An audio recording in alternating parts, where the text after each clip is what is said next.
Camera speeding. Camera That's speed. why I'm just snapping you. All camera speed. Camera speed. See, y'all got me started.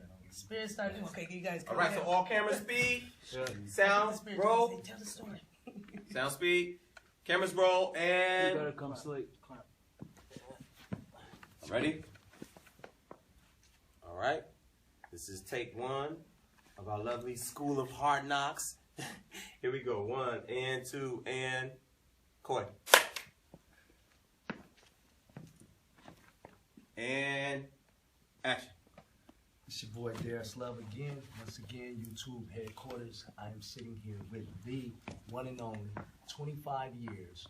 Coy, I must say to you, how many red carpets have we encountered together? And you have made me famous for all the fans I know, right? out there. I be like, yo, y'all better get it. That's Darris Love. Get it, Darris. But then you stop for me and click. As soon as I click, everybody's clicking, right? Yeah. Because that's what we call it. Snapping you. All day. Hey. .com. I can make you a star overnight, baby. That's what I could do. Okay. So. That's what she does. To all the stars that knows what I'm talking about, when you hit the red carpet events and hit the scene, you see this beautiful smile smiling back at you with the camera. We got the camera, and we have, more importantly, we have a lot of different things from the school. Tell us about the School of Hip Hop.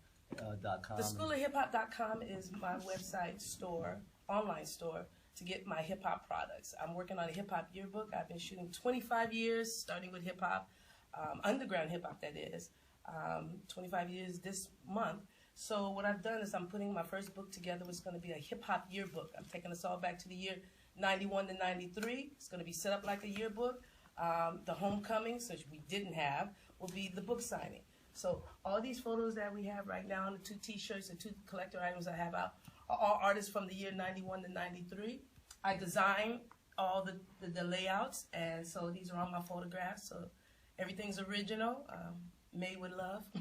And more importantly, you have shot over the 25 years so many of the artists. I see Biggie and Pac there. Yeah. And, tell us about Biggie. Have you ever met Pac or Biggie direct? I know you worked with Aaliyah and Nas and a few other greats.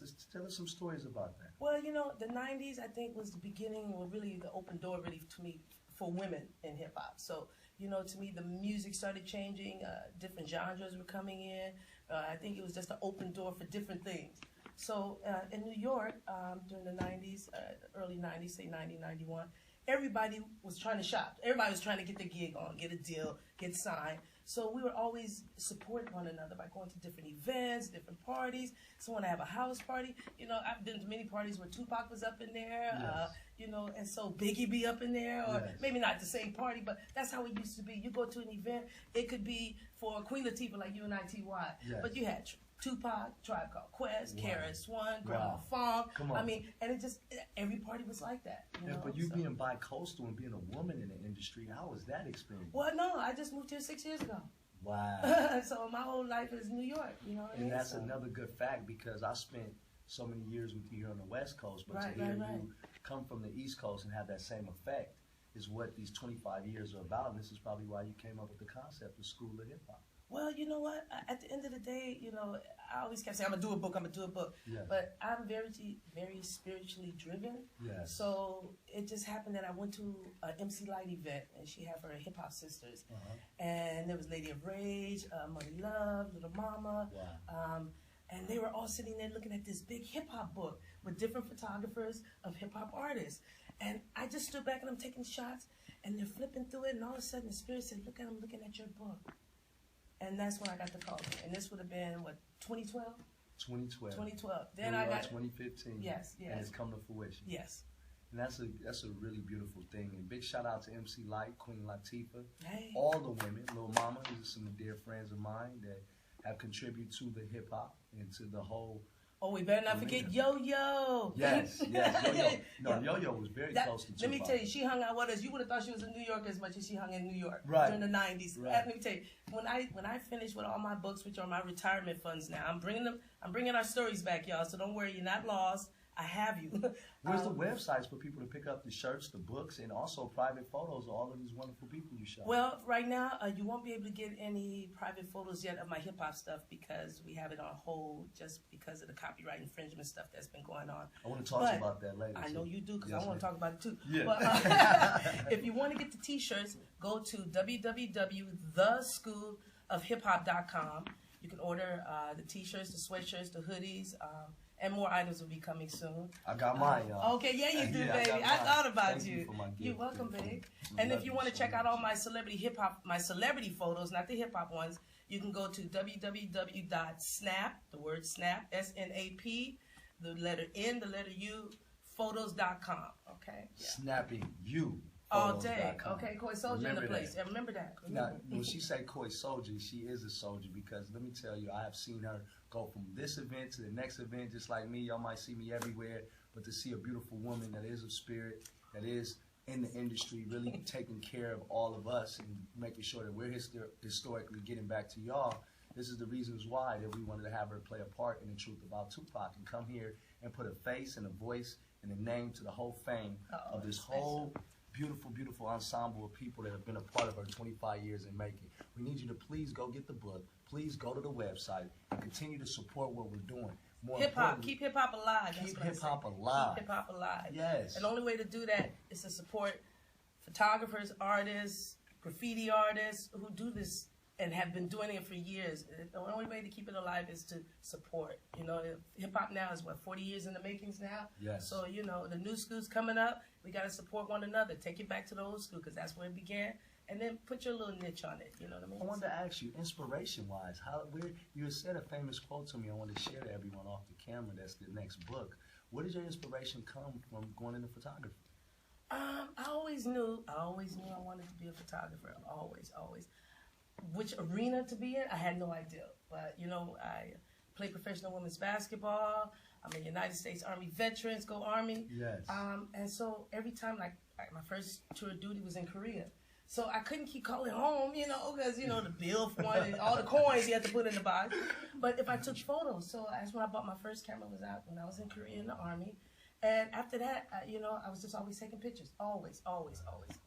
You had said something earlier. That's the next title of the book. Well, yep, the next title of the book is going to be A Picture Without a Camera. I really began as a photographer. My twin sister named Grandma Funk, a.k.a. Toy Sojer. What's up, sissy? Yeah. Which is my twin. We started throwing hip-hop parties in New York called the Funk Hut. Now, if you from old school, you know the Funk Hut. You know it. And I used to take photos of everybody that would come in. And to me, you know, after playing professional basketball, I didn't know really who stars were. My sister did. Wow. I didn't. So to me, everybody was a a star. star. You are. That's how you work. Yeah. And then they end up, and then they end up being the star. Yeah, There you exactly. go. There you So go. I would make collages because we do the party every Tuesday. Wow. So I would cut out the photos and make collages just like I made here. That's why I'm known for making collages. And I would post them on the wall. So everyone that came in, like Tyson Beckford, LL, Q-Tip, they would all be like, yo, there I am. Wow. And they were there with a friend, you know, and another friend. And, Yes. and that was before everyone blew up. And see, that's And we've the, been that's throwing the we good threw the old party days. from 91 to 97, Uh-huh. and then it got large, and we was at Esso's. You know, we had everybody, Red Alert, DJ Wow. 45 King, Jazzy Wow. Joyce. I mean, it was just one of those type of things that was happening during the 90s, and we were definitely a part of it. You know, so Speaking and that's of how I the got my 90s. start. Thank you, Funk Hut. Thank you, Funk Hut. Speaking of the 90s, we know there's a lot of things happening with hip-hop in general, Yeah. but is there anything you want to share with us in the 90s about Tupac, or even because you were talking about going back in New York when they had came over into the Source Awards? Was that the... Right. Yeah. Well, you know what? It was funny because in '93 it was the New Music Seminar. You know, you used to have Jack the Rapper, BRE. Yeah. That's when the music People don't convention know was about that. on, Come man. on, That's let why them know. I first met Tupac. Tretch introduced me to him. It was at Jack the Rapper 1992 in Atlanta, Georgia. Big shout out to Tretch. And Tretch was standing there talking to him. And of course I knew, you know, Naughty by Nature already. So I was like, yo, you know, I was still new, you know. So Yeah. I'm like, yo, Jack the Rapper, all these artists. Yeah. And to me, I'm everybody. I was like a big fan. Yes. You know, so I felt like a groupie. I was like, yo, Tretch, what's up? I was like, yo, can I get, you know, I'm still trying to talk. Control myself as a photographer. Excitement. Not like I do now, like, Yes. excuse me, can you, over the shoulder, get look over here. You know, Exactly. I didn't do that then. I was like, Gotcha. yo, hey. And if I was scared to coming up to you, I would just take photos of you standing right here while you were over there. Before the selfie. Yeah. Before the, Yeah. the selfie before Yes, the selfie. yes. Gotcha. So anyway, I asked Tretch, I was like, yo, can I get a photo of you too? And, you know, so I started clicking. You know, I got him with the ice cream cup, the photo. You see him eating ice cream, that's my photo. Wow. So after that, you know, I saw him again in the hallway, and I knew Apache already. I knew Redman, so I ended up getting that photo. So when you see that one, that's mine too. Wow. And then in '93, by this time, you know, everybody was starting to grow a little bit more. You know, we've been seen on all the conventions and new music seminars. Tupac was supposed to come on stage only. Sylvia Rowan brings him out. Oh, we got Tupac. Everybody knows. Like, yeah. Next thing you know, all these dudes come bum rushing the stage. Sylvia Rowan trying to stop them. And who do you see at the top, at the front of the stage? Tupac, Biggie, Puffy. And this is when they were together. Well, this is the photo that you see of them on stage together. Yes. That's my photo. Yes, See, that was the only time they were on. on stage together. Come on, y'all. Now y'all see this historian. Yes, it was supposed to be a Tupac thing, and ended up being a Tupac Biggie thing. And then I don't know if they had the dads back then, because you know it wasn't, because I don't think the CDs was really kicking yet. Right. And the next thing you know, they started playing Party and bullshit, and then it turned into a Biggie show. And see, that's something Tupac put Biggie on that day. I'm glad you made that a true fact, and some here on the Truth About Tupac. We're bringing you somebody who was actually there, that actually created the image that you now see and use as a true fact and an artifact, a part of history. And this is why we have the whole collage of School of Hip Hop that you can say that not only were you a part of, but you helped create. Yeah. How does that feel? It feels great. I mean, you know, sometimes I think, because remember, I go back with film. You know, it was times when I would be like, dang, I don't have enough money, you know.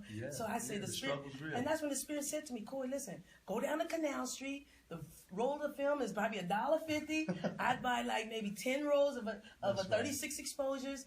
And then what I would do is take a Sharpie with me. Whoever the major artists were on all those, if I had 10 rolls of film, like a concert would be 10 rolls of film, or, you know, a party could be like maybe 6 rolls, I would mark on there, Tupac, Biggie. And the other ones would give I said, well, I'll develop the other ones when I get some money. And that's when I actually went to the source. That's one of my first photos in the source, is that photo of Tupac and Biggie. That's your first? I went in there, I went to go see Chimudo, who was the photo editor. And I'm showing them all the photos, and I'm sitting there, I'm like, oh my God, it's the first time I went. Because people were like, Corey, you should sell your photos to the magazine. Well, how do you do that? Right, this is your first process learning out. So explain that feeling. Yeah, so I go and I'm showing him the photos, and he's like, oh, well, I don't see nothing. I'm like, what are you talking about? Because I was at the show, so how do you not want to use this photo? Is good, yeah. So he said, I was like, yo, and I had to tell him the whole story. You know, Tupac was supposed to come on, blah, blah, blah. So then he goes, yeah, let me see him again. He goes to him. And then he takes it. He said, well, listen, because it was in the coast-to-coast section. He said, you get $25 a photo. I was like, okay, cool. I guess. Yes, I get my photos developed. I get photos developed. That's the good old days, right? $25 is a lot of money. I'm saying to myself, now I can buy film. Because at the end of the day, keep it going. this one I knew that, you know, I think when you come from, especially, I can only speak on as being African-American. Yes. Most of the time, you wouldn't do ice skating, because that means you had to buy ice skates. You had to go. So they say, go play basketball, go play football. Somebody had a basketball, somebody had a football. Those things you didn't have to buy. There you go. You know, so I knew as a kid, as a photographer, it's going to be hard because expensive hobby. Yeah, very. You know, so when I got older, the Spirit I just knew, like I say, sometimes you just know that you're going to have to struggle for something that you really believe that you can do. Now, I could have had a choice and said, oh, well, I don't have no film, I'm not going. There you go. But the Spirit, I listened to the Spirit, and it told me, go buy the film, develop it later. And I moved here 6 years ago, and I just probably spent maybe $400 on film from back in the 90s that I couldn't get developed. And when I looked at it, I found my Run DMCs, I found my Jam Master J's. But at the end of the day, if I didn't capture that and listen and go get the film, we wouldn't have it. We would just be sitting here talking like everybody else be talking. But that's the point I love, is that you wasn't coming from a motive of monetization. Yeah, it never has been. Coming from a passionate place that you just love doing what you do, and then it turned into a 25-year career that is part of all of our lives as history. And that's why I'm bringing it back, because and you know, with my book, it's taking a minute because I want to do a documentary. What it is I want to do is I want to go back and find my people who aren't on the charts right now, who aren't big right now, who are probably at home saying, well, back in the days, kids, this is what I used to do. Yes. Well, now you'll be able to go get the yearbook and be like, turn to page 300 in the School of Hard Knocks, and there I am. I told you. You know, so that's why I want to go back. maybe it's my the torch has been passed to me to go back and bring this forward from another eye. You know what I mean? I love you know, that. because From like a woman's perspective. yes, because was not easy. I mean, I was being abused physically and mentally by photographers in New York coming up, and because I was the only woman most of the time. Yeah. And then I moved here, and I'm still being physically and mentally abused by, you know, the Caucasian photographers. But, you know, it taught me that I got kicked down in New York, and I got up. So I'm not going to come here to L.A. and have the same thing happen again. That's and right. So remember, you're always going to be tested in everything that you're going to do, whether it be here. And, you know, when you say you make it in New York, you can make it anywhere. It's true. So whatever you went through in your test in New York, you're going to have to take it to London or wherever, and you're going to have to still utilize that. Don't get mad with it. Just stick with it. It's called paying dues, y'all. Yeah. You pay dues until you rule. On another note, I wanted to really talk to you about how the copyrights and infringement laws and stuff go. I mean, that's hard as a photographer because with this new generation of technology, you might have somebody that comes across your picture, they might get in your iCloud and it gets out before you even authorize it. Well, I shit wasn't even in no damn iCloud. What the hell is the cloud? Right, what is that? No, well, you know, I used to Google like Tupac and Biggie. You know, once you start understanding. Back then, I was with a company called London Features, and back then they didn't have watermarks like Wire Image has or Getty has. They just had like the photo was maybe an 8x10, and down they had a border that said London Features, Koi Sojer, Biggie, Tupac. You know, but now that you have the computer, it's what?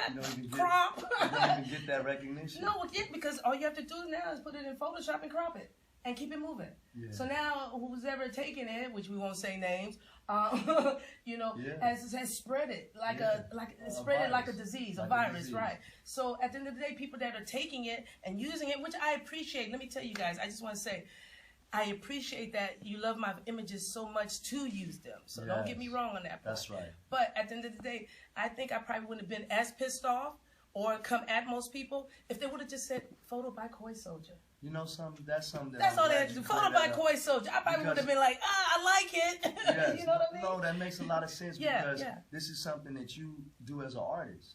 And it's like someone is stealing your music. You know, stealing your music, or like as a graffiti artist, someone comes and tags over you. Oh, you know what I mean? So at the end of the day, you have to protect yourself. You do. And being a woman that's spiritual. Well, you know, I would say that if all photographers would do what I have been doing for almost a year now, there would be no photographs out there for people to use. But you know what? The spirit, once again, I listened to, told me to start my book. I listened to it, told me to do the designs. I did it. And it told me, okay, Koi, you know what? I need you to sit down for at least 6 months. Don't worry about paying your bills. You with an agency, they'll sell your photos. Absolutely. I need you to go and start hunting your photos down. Yes. And shutting it down. Yes. Because when your book comes out, we need people to see it brand new. Not something that somebody else had they can click on and think that's it. And you guys, on another note, that's how we actually are here today, because we had a fan from the Truth About Tupac go ahead and put Koi's picture out, but the blessing of the all my pictures out. All the pictures, okay, and not just one. And it was it was something that we appreciate, but at the same time, when you're professionals and you have someone that really is a professional and goes by the rules and goes by the books, is not trying to monetize people's lives, we had to make sure that we respected her and brought her here back to put her word and put her face to the voice and give her the opportunity to explain how she's got these pictures, and more importantly, how you have them and how you're able to rep and share them. Because life is to be shared, but we got to do it respectfully. And the beauty in that is that we took something that was against us to be for us and made it a blessing. And we wouldn't be here in this interview if that didn't happen. And we want to give a big shout out to the CEO and founder, Asher Underwood, for doing a great job of mediating that situation. Okay, Asher was, let me tell you, Asher was like, I was like, oh hell, he calling me again. Okay, he calling me again. Okay, I can't put, don't reject, because then he'll know I'm hanging up on him. But the cool thing is that I had a relationship with Koi before it happened, because she has, again, put me on so many different media outlets without me asking, without asking for any funding. And I knew that there was a heart and a person that really cares about art, and that I wanted to make sure that any wrong that was done, whether it was done by anyone, we take full responsibility, and we are here to support her. So I need every fan, every friend, every family member to go to the websites, get the shirts, get prepared for the books, get prepared for the coffee and yearbooks that are coming out, and more importantly, understand that this history is for you. and without you supporting someone that has supported the history and the lineage of the school of hip hop. Okay. SnappingYouPhotos.com has put so many stars into the limelight that they're in right now that now sometimes we feel a little bit infringed. But when you wasn't a star, you feel like, oh, can you help me? Okay, So I'm one of those guys, and I'm saying now, before the success of the movie or the success of anything else, I'm going to pay homage back to those that cared about me when I didn't even know I was doing what I was doing. So to every photographer out there, this is for you. For every fan out there that loves what photographers do, this is for you. More importantly, subscribe, and more importantly, get behind a real woman and a real soldier named Koi. Okay, go Army, go Army, yeah. We love all of our soldiers and salute, and it's our First Lady. We saluting all y'all ladies out there, everyone, every man, every friend, every subscriber. Get involved. TruthAboutTupac, SnappingYouPhotos.com. We're one, and we giving you the truth today. Let's give them something I'm also else. a motorcycle rider, so I gotta give it up to Black Girls Ride. Yes. Okay, I'm just saying. You know something else? I want to say to you, there has been so much, I think, going on within hip-hop that if there was one thing you could say that you could leave along with your artifacts to you, yourself, as the artist you are, what would that be? Would it be a frame? Would it be a picture? Would it be a message? Because you're so dynamic. What's something that we can leave? Like with Tupac, he's left a legacy that's timeless. But I'm talking about you and the things you've done. Would it be the yearbook that's to come? Would it be the books? What would it be? You know what? It would be probably the 30 notebooks of negatives. And we're not even talking about the hard drives now since I've gone digital. That's what I would have to leave. With someone, I mean, I don't have any kids, so, and my dog, you know, I can't, you know, what's he going to do with negatives, you know? So I'm going to have to adopt, my nephew, I'll probably give him to my nephew. But, you know, at the end of the day, it's just like, this is gold. You know, or maybe something that you will never be able to find, a fine wine that you're going to spend infinity bucks on, you know what I mean? Yes. It would have to be my images. Because not only, I mean, most of my images aren't studio, you know? We were in an event. You know, people, when you look at them, you can see they were showing me love, even if it was just the first time them meeting me. Yes. You know what I mean? Just even for yourself. Yes. You know, you didn't know who I was, but I was like, hey, I'm Koi Sojer. And I believe it was Felipe Charles. Yes. Yes. And But you stopped for me, and we had a great conversation. We're talking to Dollface and everything, right? And big shout out to Dollface, another powerful woman in the city. Yeah, but it was just a spiritual connection with everything. And in these photographs, that's what you see. You know, so, I mean, at the end of the day, that's what I would have to leave. My legacy would be my photographs. Thank you. God bless you. And you know what? Keep making history good. It's a wrap, y'all. We're signing out. Koi Sojer, Darris Love, Truth About Tupac. Snapping you photos, baby. Snapping you photos. Peace. That was cute. That's a cut. That's a cut. Everybody cut. That was good, baby. Let's go ahead and turn cameras off. Cover everything you feel good. I mean, we were talking about this. But I thought this on the stage when they first started. That was like I'm glad you did it. Oh no! Let's do it again. When y'all coming again? Let's do something with Flatbox.